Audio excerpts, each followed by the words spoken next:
அன்பார்ந்த மாணவ செல்வங்களே, இன்று நாம் காணவிருப்பது இந்திய அரசியலமைப்பினுடைய உருவாக்கம்.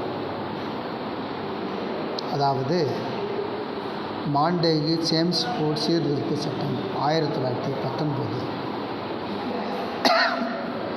ஏனென்றால் மாண்டேகு சேம்ஸ்ஃபோர்ட் என்ற இரண்டு மிகப்பெரிய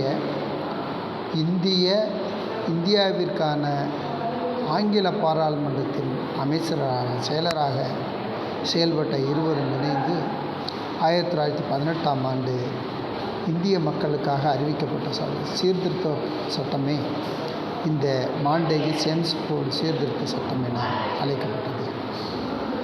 1918ஆம் ஆண்டு ஆகஸ்ட் மாதம் பம்பாயில் நடந்த இந்திய தேசிய காங்கிரஸின் சிறப்பு அமர்வில் இந்த திட்டம் பற்றி விவாதிக்கப்பட்டது. அந்த கூட்டத்தின் தலைவராக இருந்த சுரேந்திரநாத் பானர்ஜி மிதவாத தாராள கொள்கையுடைய அரசியல் குழு பெரும்பான்மை கருத்தை எதிர்த்தது. தாராள கொள்கையை பின்பற்றக்கூடிய இந்திய லிபரல் கூட்டமைப்பு என்ற பெயரில் சுரேந்திரநாத் பானர்ஜி தலைமையிலான தனது சொந்த கட்சியை தொடங்க வழியமைத்து கொடுத்தது. இதில் இந்தியாவுக்கான பிரிட்டிஷ் வெளியுறவு அமைச்சர் எட்வின் மாண்டேகுவும் அரச பிரதிநிதி வைஸ்ராய் சேம்ஸ்ஃபோர்டும் 1919இல் இந்தியாவுக்கான அரசியல் சாசன மாற்றங்களை அறிவித்தனர். அவ்வாறு அறிவிக்கப்பட்ட அந்த மாற்றங்கள் இந்திய கவுன்சில் சட்டம் 1919 என அறிமுகப்படுத்தப்பட்டது.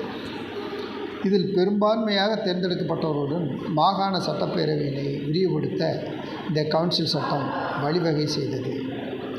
மாகாண அரசுகளுக்கு நிர்வாகத்தில் அதிக பங்கை இரட்டையாட்சியின் இந்திய கவுன்சில் சட்டம் வழங்கியது.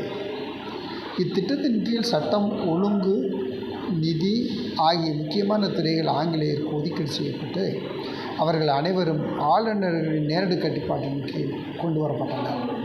சுகாதாரம், கல்வி, உள்ளாட்சி போன்ற இதர துறைகள் இந்திய பிரதிநிதிகளுக்கு மாற்றப்பட்டது.